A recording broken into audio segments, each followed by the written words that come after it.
Tout de suite, c'est l'heure de la chronique avec le meilleur jeu de mots. C'est ce qu'il faut savoir. Ce qu'il faut savoir, du coup, merci pour ce petit os, Il y a Hugo. beaucoup de choses à savoir. Il y a beaucoup de choses à savoir. Alors, donc c'est une chronique qui est destinée notamment pour les nouveaux joueurs. Donc chez vous, arrêtez de dire non mais ça on sait, on est au courant. C'est vraiment dédié pour ceux qui n'ont pas forcément une grosse expérience en tactical FPS de manière générale, donc qui n'ont pas connu ce genre de style de jeu. Il y a forcément tout un lexique qui est alloué à ça. Donc on va y aller très doucement. On va partir du plus simple. Alors, tu rigoles.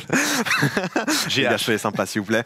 Donc, du plus simple au plus difficile. Après c'est la première émission aussi, c'est-à-dire que si les gens découvrent en même temps, autant qu'ils aient toutes les clés en main pour réussir. C'est clair. Surtout qu'on nous prend vraiment pour des aliens quand on parle. Parce que là, déjà, nous, on s'est dit au début de l'émission, les gars, il faut faire du français. On se rend compte qu'on dit beaucoup d'anglicisme. Mais quand tu rentres dans une game de Valorant que tu n'as jamais joué, qu'il y a un gars dans le vocal qui commence à te donner 3 infos avec une pause en anglais, un truc en anglais, et après il te gueule dessus en disant un mot que tu n'as pas compris, genre pourquoi tu n'as pas piqué, t'es en mode oula. Ok, les gars, j'ai pas compris. En fait. Mais voilà, comme disait Letty, du coup, c'est ce qu'on sait que dans le jeu, donc globalement, on communique en anglais. Donc c'est bien un petit peu de savoir ce qui se dit. On va effectivement partir du plus simple, On peut essayer de deviner ce que ça veut dire, tu nous lances et on devine. Oh, les gars, franchement, si vous devinez pas, c'est vraiment vous êtes des Après, pose la giganulos. colle à chacun. Tu commences par l'outil, tu fais tac tac tac. L'outil, bon, un classique, GLHF. Qu'est-ce que ça veut dire? Good luck, have fun, donc bonne chance et amusez-vous. Très bien, bien joué, bien joué. 20 sur 20. Tu es prêt à aller C'est 10 points. J'ai mon bac, c'est ça. Suivant du coup, là, un peu plus au niveau des performances de chacun. Donc, NS, Sky,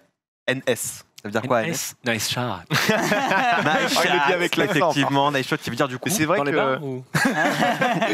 Un joli Qui veut dire tir. joli tir, mon ami, joli tir, bravo, quel Donc voilà, talent. vous le dites à votre adversaire ou à vos mates si jamais il y a eu une situation qui. c'est vrai que NS, il y en a beaucoup qui pensaient que c'était une insulte au début. T'as pas mis le MS d'ailleurs, qui est un peu MS, c'est différent. la dérive Le française. MS, c'est français. Le MS c'est français. Regarde, il passe derrière toi en émote. Le MS land. Le MS c'est une dérive française pour dire un peu de chance sur le. Si c'est en anglais, On peut le dire. C'est vrai. Le MS, ça veut dire aussi.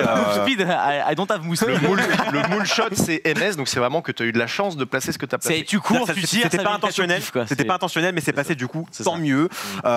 Du coup, voilà. Hugo maintenant. Hugo. J'espère que t'es prêt. Celui-là, il est un petit peu plus difficile quand même. NT. Oh, nice try. Nice try. Du coup, bien tenté. Ouais, bien joué, bien tenté. Ouais. Ça, c'est un qui résume un peu. C'est bête, mais c'est un message qui fait du bien. Quand tu fais un play, que t'es un peu à fond dans ta game, tu fais 2 kills mais pas 3. Les gars qui te mettent, t'as bien tenté. T'as perdu le goût, mais c'était cool.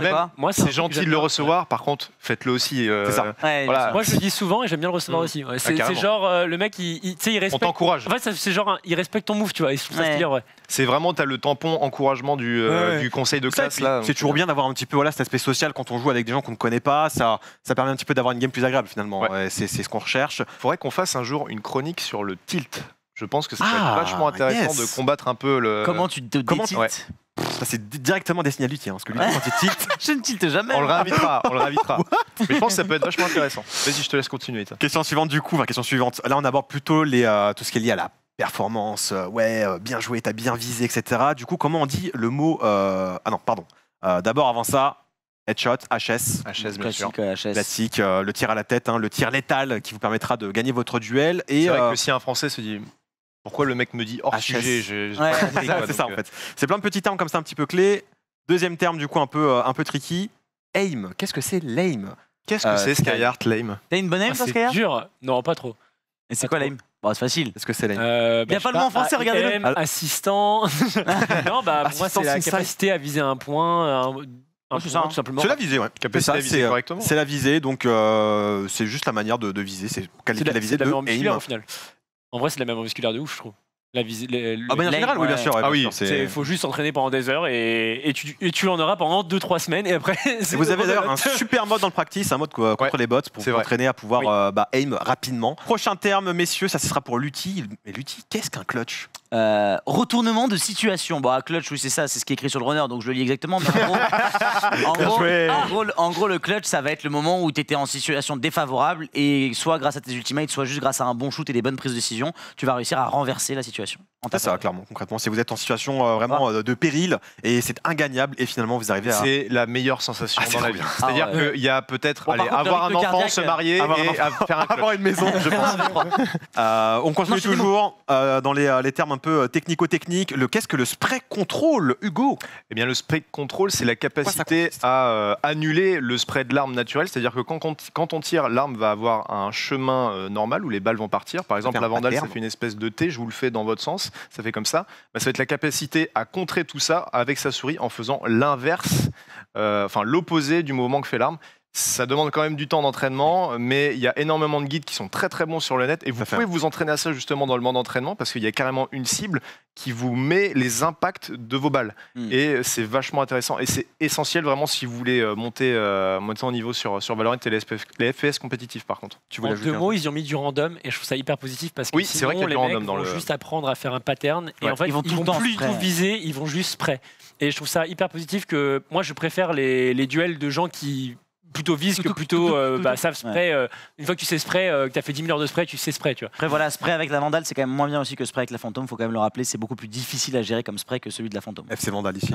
Terme suivant, messieurs, ce sera pour Sky, le flick shot. Comment tu pourrais expliquer ce qu'est un flick shot? Du coup, pour moi, c'est difficile à déterminer, mais pour moi, c'est un réflexe. Tu vois le mec par vision périphérique ou quoi, et par mémoire musculaire, tu essaies de tirer le plus vite possible sur lui pour le tuer avant qu'il te tue, parce que en gros, en général, il a l'avantage sur toi, quoi. En gros, tu le vois, c'est qu'il est en mode, il a la ligne, tu l'as pas, et t'es en mode, faut tirer vite. Et du coup, tu tentes et tu meurs. Si vous êtes joueur opérateur, vous comprenez. Ouais, le fameux réflexe, quoi. C'est ça. Pour moi, c'est le shoot réflexe, le shoot coup de souris. Enfin, je sais pas comme tu sais. Le terme suivant du coup, voilà, c'est très simple. Là, on a parlé tout à l'heure. On parlait notamment du fait de pick. Qu'est-ce que le pick quand vos teammates vous disent, guys, stop picking, we are losing 1v1 machin. Qu'est-ce que ça veut dire exactement du coup? Lutti, vas-y, est-ce que tu peux expliquer? Pick, du coup, attendez, regardez, bougez pas. Là, non, remets la caméra. Là, par exemple, là, je viens de piquer dans le champ de la caméra. Là, je dépique. Donc c'est le fait de décaler. Là, je pique. C'est la meilleure image. C'est ça, en fait. C'est simplement prendre l'information, à savoir à quel moment on y va. Il y a aussi des joueurs qui vous diront souvent ne joue pas. C'est un peu comme ne pique pas. Ça veut dire n'y va pas. On a le spike qui est posé. Ça sert à rien de jouer. Ça sert à rien de prendre cette information. Et donc, c'est pas la défense d'ailleurs. P-I-C-K, mais bien pique P-E-A. Voilà, en anglais, P-E-A-C-K, si je dis pas de bêtises. Non, P-E-A-K. Tu piques un peu trop vite, je trouve. Oui, mais voilà. Et on appelle aussi parfois le shoulder pick, c'est quand tu mets vraiment que l'épaule. Et donc, en fait, l'objectif est juste de prendre l'info. C'est pas un pic où tu vas vouloir tirer, c'est un pic où tu vas juste vouloir prendre l'information. Voilà. On voit ça notamment sur la longue de Haven, sur la longue. On va parler aussi de BP, vous en avez parlé aussi tout à l'heure, plutôt dans le show. Donc le BP. Bomb plan, c'est ça que ça veut dire, et en gros ça signifie tout l'endroit où on peut poser. Donc à la base, BP veut dire bomb plan, je crois. Bomb point, voilà, site bombe, bon, comme vous voulez, c'est l'endroit où on peut poser le spike. Dans Valo, je crois qu'en anglais ils disent bomb plant, je crois. Ouais, en tout cas, quand moi j'ai cherché, parce que moi j'avais aussi bomb plant en tête, mais quand j'ai tapé, c'est bomb point. Ouais. Quoi qu'il arrive, c'est l'emplacement l'endroit où vous plantez le spike. C'est ça. Exactement. Et puis pour finir, du coup, en parlant de bombes, où est-ce qu'on les plante généralement dans les lignes de la défense, et comment on définit la défense et l'attaque dans manière générale. Du coup, ça vient de CS, comme beaucoup du vocabulaire. C'est CT et T parce que c'était counter-terroriste et terroriste, même si sur Valo, il n'y a pas de bombe, il n'y a pas de terroriste. C'est attaquant, défenseur et spike. Ce qui est vraiment important de le dire. Et c'est dans le vocabulaire maintenant, moi quand je joue à CS, je dis le spike, les gars. Donc ça, c'est cool, c'est rentré. Mais pour le coup, du coup, ça veut dire CT, c'est là où spawnent les défenseurs, ou c'est là où ça paraît plus logique qu'ils viennent s'ils défensent, et T, c'est du coup de l'autre côté de l'attaquant. Exactement, parce que généralement, quand vous allez du coup être dans votre game et qu'il va y avoir entre guillemets des rotations de la défense, quand vos teammates vont les repérer, et si vos teammates sont anglais, ils vont dire City, c'est-à-dire qu'ils sont au niveau du spawn de réapparition, du point de réapparition de la défense. L'endroit logique de l'arrivée des défenseurs. Logique, on s'appelle, voilà, c'est pour pas non plus trop vous troubler. Maintenant, on va parler des cartes et des points qu'elles ont en commun, donc notamment les poses connues que les joueurs utilisent en jeu. Donc on va aller très rapidement du coup. Généralement, une carte, il y a quoi? Il y a un mid et des extrémités là où sont du coup positionnés les bombes points, donc les sites de plantes. Et comment du coup est-ce qu'ils sont composés? Je vais aller très rapidement. Donc on a généralement le lobby. Et qui est l'entrée un petit peu d'un BP. C'est vraiment là où vous allez vous rediriger vers le BP. Suivi, là vous avez justement quelques images un petit peu. Donc là c'est le lobby A au niveau de Split. Là vous avez le lobby C de Haven. Donc voilà.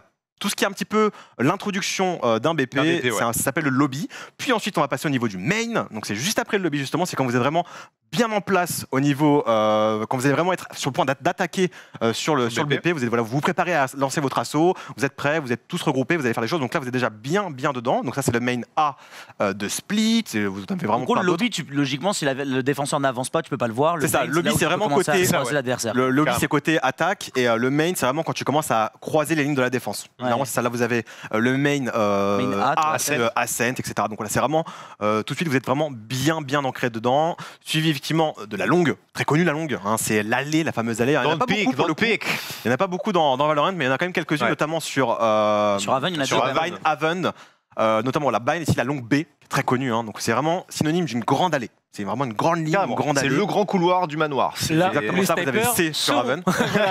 Généralement, attendez-vous à avoir un opérateur ici, c'est sûr. S'il n'y a pas d'OP sur une longue, s'il n'y a pas d'OP sur une longue, c'est que c'est une partie bizarre. Pareil, autre endroit clé encore, Garden. Garden, qu'est-ce que c'est? Ce sont du coup des jardins. Donc c'est illustré par un endroit qui est très fleuri. Voilà, vous avez des petites fleurs, des petites. C'est beau dans Ascent. C'est quand même vachement beau hein, sur Ascent. Voilà, c'est tout ce qui est un petit peu lié aux endroits où il y a de la floraison, des fleurs. C'est voilà, ça s'appelle Garden. Là, vous avez le Garden de Bind. Vous avez aussi Garden notamment sur une autre carte. Voilà, ici sur au niveau de Haven. C'est avant l'entrée du main, du lobby. Avant le lobby A, ouais. Avant le lobby A, du coup, c'est justement ici. On va du coup passer à d'autres termes un peu plus techniques. Qu'est-ce que sont les rafters? Alors moi, j'appelle ça catwalk, en fait, ce sont des passerelles. Ah oui. Ce sont des passerelles. Alors, il y a plusieurs. J'ai jamais entendu ça. C'est ce qui est écrit en fait quand vous appuyez sur Mage pour voir votre map. C'est ce qui est écrit sur le jeu. Ça s'appelle Rafters. Donc là, vous voyez ici, c'est des petites passerelles en fait en métal qui sont illustrées notamment là sur Ascent. Donc ça s'appelle Rafters. C'est comme ça que c'est écrit dans le jeu. Donc voilà, donc ce sont juste des passerelles en métal qui sont illustrées là ici. C'est juste à la sortie de la Haven A sur Split. C'est une petite passerelle. Voilà, c'est vraiment défini comme ça. Quand vous voyez petite passerelle un peu serrée. En métal, c'est catwalk, souvent vous entendrez catwalk parce que catwalk ouais, c'est en fait là où seuls les chats peuvent marcher, ça fait un peu le truc de gouttière et donc du coup je pense que ça vient un peu de là le terme catwalk. Vous allez entendre tellement de termes pour ça et il y en a qui mélangent aussi, mais tu peux très bien dire corniche, tu peux très bien dire corniche aussi en fait tout ce qui est à partir du moment même où tu dis hauteur, ça peut être ça en fait. Dès que tu dis hauteur, sur le BPB par exemple, c'est plus précis que la hauteur. Si vous précisez hauteur gauche, hauteur droite en français, vous pouvez vous démerder, mais c'est sûr qu'il y a tellement de termes qui définissent ce truc là. Autre terme que vous entendez souvent aussi, notamment la short. Qu'est-ce que la short? Donc du coup c'est la corniche, c'est un endroit qui permet de passer rapidement d'un endroit à un autre. C'est souvent illustré dans des petits couloirs serrés. Donc vous voyez ici, là c'était short A et short B sur Bind. Voilà, donc c'est vraiment très typique. Là c'est short en général, quand c'est pas la longue, c'est la short. Exactement. Quand ils sont pas longs, ils sont short généralement. Et quand vous pensez short, pensez petit endroit. Pareil pour le QB. QB, souvent les gens ne savent pas trop ce que c'est. Je t'avoue que je l'ai déjà entendu, mais sans trop savoir ce que c'était. En fait, c'est simplement une zone de jeu où c'est vraiment carré. C'est généralement un coin où les gens se mettent, notamment, tu as le QB-A sur Bind, qui est défini par un emplacement un petit peu carré. C'est pas très grand. Je disais coin P. Ça existe aussi. Donc, tu as un QB au niveau de A, là, c'est le QB B.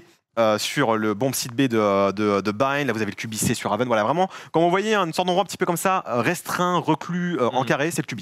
D'accord. Donc si vos mates disent QB, retournez-vous au QB le plus proche que vous connaissez, et donc ce sera... Je connais Naruto, c'est pas ça, mais vas-y. C'est très bien. Haven du coup, bien connu, Haven, il y en a sur toutes les maps quasiment, hein. C'est quasiment immanquable. Là vous avez le Haven A sur Ascent, illustré généralement par une hauteur. En fait c'est une hauteur. Simplement le Haven. Une sorte de fenêtre. Là vous avez. C'est le Mid Grass et Mid Pizza de Ascent, mais très bien. Ils sont là aussi. Ce ne sont pas des Haven. Ce ne sont pas des Haven, ce sont juste des Mid qui sont sur Ascent. Pareil, pour un autre terme qui est archi connu, market. Qu'est-ce que c'est market? Simplement, c'est un marché et il y en a sur toutes les cartes. Donc, ça, c'est vrai. En fait, ce qui est l'avantage dans le jeu, c'est que toutes les pauses se retrouvent quasiment sur toutes les maps. Donc si vous ne serez pas perdu, si jamais vous apprenez ces pauses-là, donc market, simplement, c'est un marché. Donc des petits fruits et des légumes. Ceux qui en veulent. Il y a des petites glaces aussi sur Ascent. C'est pour ça que j'aime bien. Ils sont là justement, market Gelato de Ascent. Vous avez là le market de Bind, qui est un peu plus loin. Vous avez des épices. Peut être appelé épices, ouais, parfois. Épices aussi. Là, vous avez le market de Split, notamment. De Scuttle Shack.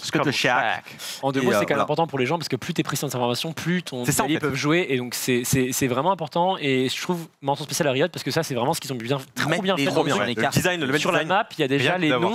La map, elle est pingable sur par plein de ping. Et en fait, ils ont trop bien fait ça parce que s'ils n'avaient pas fait ça, en fait, s'il n'y a pas de nom de base dans une map, chacun a ses noms. Et une fois que tu as tes noms, tu changes plus. T'es en mode non, pour moi, ça c'est Tower. Non, ça c'est Heaven. Et du coup, là, c'est bien, ça tronque. Et c'est en mode c'est comme ça. Et du coup, je trouve ça hyper positif parce que du coup, les gens communiquent de la même façon et tu peux partager l'information rapidement. Et sur un jeu tactical shooter, je trouve que c'est indispensable. Même en tant que commentateur. Je trouve que la mécanique de ping, c'est tellement important au début du jeu quand tu commences.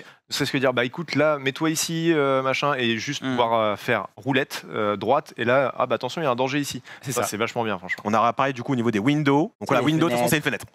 Dès que vous voyez un endroit avec une fenêtre, c'est une window. Il n'y a pas trop de choix. Donc là, c'est la window sur Ascent. Vous pouvez voir ici comme ça. Donc relativement clair. Hein. Là, vous avez le hookah, le fameux. Alors là, le hookah qui est aussi appelé window sur Bind.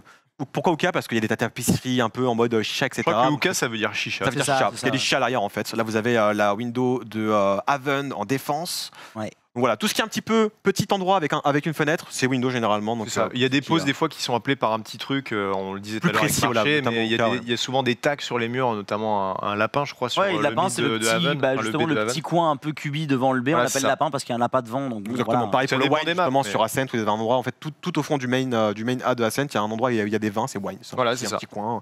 On va passer directement par contre au backside, je pense, au niveau de la régie. Bomb Point, je pense que tout le monde sait ce que c'est. On va pas préciser ce que c'est le site simplement de l'endroit de la map, mais du coup le backside, qu'est-ce que c'est généralement? Parce que les gens comprennent pas trop. Backside, c'est simplement l'arrière d'un BP. C'est simplement derrière, alors venant de l'attaque, hein, effectivement. C'est juste le dos d'un site qui est pas forcément connu de tous. Donc voilà, vous avez quelques arrières.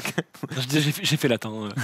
bien joué pour le coup, Sky. Mais voilà, c'est le terme anglais pour désigner juste l'arrière d'un site. Généralement, quand vous attaquez, vous savez pas trop où sont, vous êtes vraiment bien sur le site et vous êtes en train de dire, mais où sont les défenseurs? J'arrive pas trop à le trouver. Voilà comment vous pourrez qualifier du coup le terme. Voilà, différents backside ici. Qui est un QB pour le coup là. Mais... Ah, c'est un QB backside. On l'appelle aussi QB, on l'appelle aussi point P, tout simplement aussi. Alors on arrive un peu à la perturbateur, bien sûr. Bien sûr, oui. Perturbé. Tout à l'heure, Lutti, tu parlais de défauts. C'est aussi appelé Tetris, notamment. Et ce sont des termes qui sont souvent donnés lors de. Pour dénommer en fait sur le BP, vous avez un groupement de caisses, et c'est Tetris. C'est ça. Si on a des images pour montrer. Donc c'est le niveau de Tetris, c'est le numéro 13 à la régie. Du terme que ça fait des blocs. Oui, groupement de caisses. Vous avez aussi un petit bonus, ça c'est pour moi, c'est pour vous, le petit truck qui est à côté. On appelle aussi ça, le camion qui est à côté s'appelle truck. Donc voilà, là sur Haven, vous avez le Tetris en A, donc c'est simplement un groupement de caisses au milieu d'un site bombe. Simplement, il y a pas. On peut pas faire plus simple. Pas plus simple. Là, vous avez c'est pareil sur C. Donc voilà. Pour finir, la vent. Alors, il n'y a pas beaucoup d'events. Il n'y en a pas beaucoup, c'est vrai. C'est sur Split et sur. Alors, Bind, il l'appelle Vents, mais ça, c'est en gros, c'est la jonction entre le respawn CT, donc le point de réparation de la défense, et le site A. Et là, l'event, évidemment, de Split. Donc, voilà, c'est vraiment. On dit aussi sewer pour Split, pardon. Ouais, ça, c'était des bonus, il y a le temps, mais vu qu'on a pas le temps. Je sais pas si on a le temps encore pour montrer les bonus. Franchement, on passe très vite sur. Ok, très bien. Les agents, et après, on va enchaîner sur le quiz, parce que je pense qu'on n'aura pas beaucoup de temps. Effectivement, du coup, les agents, vous avez fait un petit top 3 pour savoir un petit peu quels sont les agents à jouer pour commencer simplement. Donc, vous avez deux catégories. Donc, les joueurs qui viennent d'un tactical FPS et les joueurs qui viennent plutôt du côté de fast FPS. Pour les tactical FPS, moi, ce que j'ai conseillé plutôt, donc ce serait en top 3 Raze, Phoenix, Brimstone. Pourquoi? Parce que vous jetez du stuff, et je sais que sur les tactical FPS, on est souvent habitué à acheter du stuff, et c'est aussi des persos qui sont pas non plus trop verticaux, etc. Ils sont très terre à terre. Donc voilà, donc Raze pour les grenades, Phoenix pour les flashs et Brimstone pour les smokes. C'est des aptitudes que vous avez déjà dans d'autres jeux. Et Brimstone, petit détail, mais quand tu découvres un tactical FPS, le fait de pouvoir afficher la carte et de dire c'est là que je mets mes smokes, ça te permet d'apprendre la carte aussi plus facilement au début. Au début, t'es un peu perdu, mais ça t'aide à mieux comprendre la carte rapidement, donc c'est pas mal. Et pour du coup les joueurs fast FPS, messieurs, alors c'est un choix qui est personnel, effectivement, c'est moi mon expérience de jeu qui parle. J'ai mis Jet, Sage et Breach. Alors Jet parce que effectivement très vertical, et dans les fast FPS on aime bien un petit peu jouer les lignes verticales, j'ai l'impression. Sage pourquoi? Parce que beaucoup dépendant de ses spells, et Breach pareil, j'ai l'impression. Donc c'est vrai que Breach c'est pas en fast FPS, tu dis? Pour les jeux fast FPS. FPS MOBA. En gros, ceux qui jouent avec beaucoup de spells, c'est des sorts où les spells sont très utiles. Les FPS avec des classes. Ah oui, d'accord. Avec des classes plutôt. Par exemple, quelqu'un qui vient d'Overwatch et qui va jouer une Sage, il va pas être dérouté du tout parce qu'il aura l'habitude d'avoir plusieurs sorts. Mais pour le terme, plutôt FPS avec des classes. Ouais, ok, parce que Fast FPS, moi, c'était plus un truc hyper dynamique et du coup, j'étais en mode Sage. Ouais, j'ai dit que t'étais passé devant, les gars. Donc voilà, donc plutôt Jade, Sage et Breach parce que là, très dépendant des spells et Jet, voilà, très vertical. Après, ce qui est marrant, c'est que Raze est également un personnage qui peut coller avec les profils fast FPS parce que comme on l'a abordé en tout début d'émission, Sky, mais il y a vraiment moyen de faire des trucs hallucinants avec ce perso-là, avec ces deux C4. Comment il s'appelle le Raze super connu? Le gars qui est sur YouTube, qui est extrêmement connu, c'est... Alors il y a Flex Ninja qui joue au main et l'autre... Je vous le dirai en fin d'émission, mais je l'aurai. Il y a Hardest aussi, qui a une bonne Raze, ancien joueur justement sur un autre. Je suis abonné à lui aussi, je sais plus du coup. Flight, voilà, merci. Incroyable. Si vous n'avez jamais vu les vidéos de Flight, F-L-I-G-H-T-S, comme voler avec un S, Raze, vous allez vous régaler. Merci beaucoup Issa pour toutes ces indications. On espère que ça vous aura été utile et que vous pourrez utiliser tout ça sur ce jeu-là et peut-être sur d'autres jeux, on ne sait pas.